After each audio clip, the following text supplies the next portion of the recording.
versus Ellen Gilland, Take the class out. 2023, 300-352. The defendant is present in the courtroom. What is the nature of this hearing?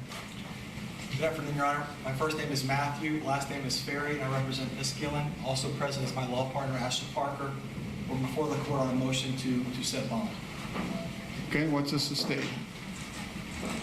Your Honor, the state stipulates that the defendant is entitled to bond based on the charges. We would defer to the court for the amount, and I just wanted to ask the court to consider that the defendant is currently charged with a first-degree felony, 2 third-degree felonies, and 1 second-degree felony. That second-degree felony is aggravated assault on a law enforcement officer. That requires a 3-year minimum mandatory in prison if convicted as charged. The defendant did enter a hospital with a loaded gun, and after killing her husband, the defendant then pointed her firearm at a nurse, at security, and then at the police, and ultimately when the police forced their way into the room, the defendant did discharge her firearm in the direction of law enforcement, ultimately striking the ceiling in front of law enforcement, and it was an occupied hospital. All right, thank you.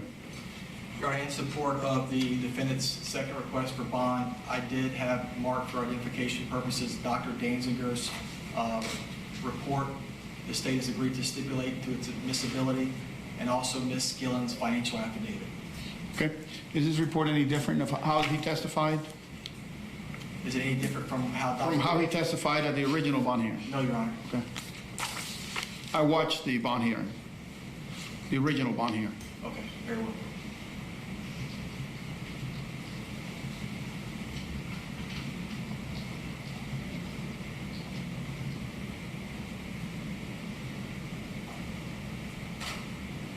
Anything else?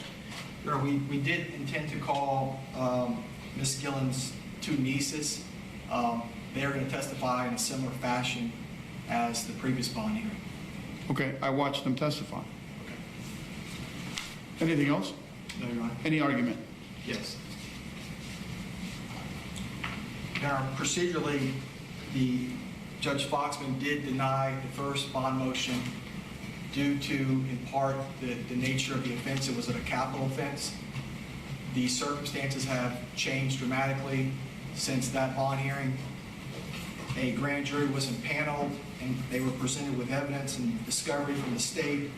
Based upon their careful deliberations and actions, they returned an indictment on count 1. Ms. Gilland is now charged with assisting self-murder manslaughter, which is a first-degree felony.